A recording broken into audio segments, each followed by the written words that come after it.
২৪শে জুলাই গণঅভ্যুত্থানে শহীদদের স্মরণসভা জুলাই জাতীয় সম্মেলন অনুষ্ঠিত হয়েছে। এতে উপস্থিত ছিলেন প্রধানমন্ত্রী তারেক রহমান। সকাল ১০টায় রাজধানীর শেরেবাংলা নগরের চীন মৈত্রী সম্মেলন কেন্দ্রে এ স্মরণসভার আয়োজন করা হয়। ৩৬ জুলাইয়ের দ্বিতীয় প্রতিষ্ঠা বার্ষিকী উপলক্ষে যৌথভাবে অনুষ্ঠানটি আয়োজন করছে জুলাই ২৪ শহীদ পরিবার সোসাইটি ও আমরা জুলাই যোদ্ধা। দেশি বিদেশি বিনিয়োগ যেভাবে আকৃষ্ট করা হচ্ছে তাতে $১ ট্রিলিয়ন অর্থনীতির দিকে এগোচ্ছে দেশ, এমন মন্তব্য করেছেন আমির খুসরু মাহমুদ চৌধুরী। ২০২৬-২৭ অর্থবছরের বাজেট ঘোষণার পর প্রথমবার নিজ শহর চট্টগ্রামে গিয়ে তিনি এ মন্তব্য করেন। বাংলাদেশের প্রত্যেকটি অঞ্চলের যে সম্ভাবনা আছে সেটাকে মাথায় রেখে বাজেট করা হয়েছে এবং সেই সম্ভাবনাগুলোকে আমরা কিভাবে কাজে লাগাতে পারি। চট্টগ্রামের সম্ভাবনা স্বভাবতই অনেক বেশি, কারণ হচ্ছে এখানে বন্দর আছে, এখানে সমুদ্র বন্দর শুধু না, চট্টগ্রামে একটা ভৌগোলিক অবস্থান আছে। বাণিজ্য মন্ত্রী খন্দকার আব্দুল মুকতাদির বলেছেন, বর্তমান সরকার সবচেয়ে বেশি গুরুত্ব দিয়েছে মানুষের জীবনমান উন্নয়নে। তাই এ সরকার এ বাজেটে শিক্ষা ও স্বাস্থ্য খাতকে গুরুত্ব দিয়েছে বলেও মন্তব্য করেন তিনি। সিলেট মেডিকেল বিশ্ববিদ্যালয়ের সম্মেলন কক্ষে বাণিজ্যমন্ত্রী বলেন, খাত অনুযায়ী যা বরাদ্দ দেওয়া হয়েছে তার শতভাগ ব্যবহার যাতে হয় সেই চেষ্টাই করবে সরকার।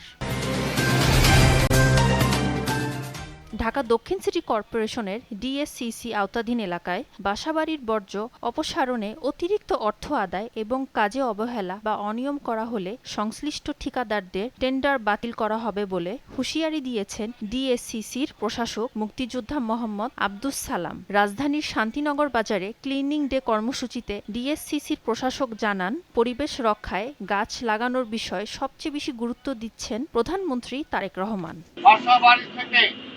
আমাদের যে সমস্ত যাদেরকে কন্ট্রাক্ট দেওয়া হয়েছে, যারা টেন্ডার দিয়েছেন, এখন পর্যন্ত বিভিন্ন জায়গায় কমপ্লেন আসছে, অনেক জায়গা থেকে তারা নিয়মিত আবর্জনা পরিষ্কার করছেন না। যদি আমরা দেখি আমাদের সিস্টেমটা ওয়ার্ক করছে না, তারা জবরদস্তি করছে, তারা নিয়মিত নিচ্ছে না, তাহলে আগামী টেন্ডার আমরা এইভাবে এই প্রসেসে আমরা কোনো টেন্ডার করব না।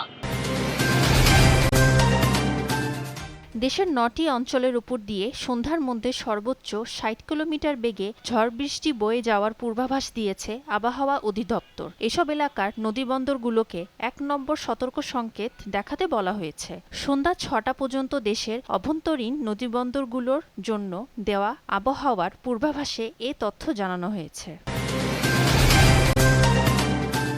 যুক্তরাষ্ট্র ইসরায়েলের যৌথ হামলায় নিহত ইরানের সর্বোচ্চ নেতা আয়াতুল্লাহ আলী খামেনির জানাজায় অনুষ্ঠানে যোগ দিতে সকাল থেকে রাজধানী তেহরানের গ্র্যান্ড মসালা প্রাঙ্গণে লাখ লাখ শোকাহত মানুষ সমবেত হয়েছেন। প্রত্যক্ষদর্শীদের তথ্য অনুযায়ী বিশাল এই কমপ্লেক্সের মূল প্রাঙ্গণ শোকাহত মানুষের উপস্থিতিতে কান্নায় কান্নায় পূর্ণ হয়ে যায়। এদিকে জানাজাকে কেন্দ্র করে রাজধানী জুড়ে কঠোর যান চলাচল নিয়ন্ত্রণ ব্যবস্থা জারি করেছে কর্তৃপক্ষ। আফ্রিকার চমক সৃষ্টিকারী দল কেপ ভার্দের বিপক্ষে অতি কষ্টের জয় পেয়ে শেষ ১৬য় উঠেছে বর্তমান চ্যাম্পিয়ন আর্জেন্টিনা। অস্ট্রেলিয়াকে ট্রাইবেকারে হারিয়ে আরেক আফ্রিকান শক্তি মিশর এবং ঘানাকে পরাজিত করে কলম্বিয়াও এই পর্বে উঠেছে। এদিকে রাতে আয়োজক কানাডা ও আফ্রিকার দেশ মরক্কোর ম্যাচ দিয়ে শেষ ১৬র পর্ব মাঠে গড়াবে। এই পর্বের ওপর ম্যাচে মুখোমুখি হবে সাবেক চ্যাম্পিয়ন ফ্রান্স ও লাতিন শক্তি প্যারাগুয়ে।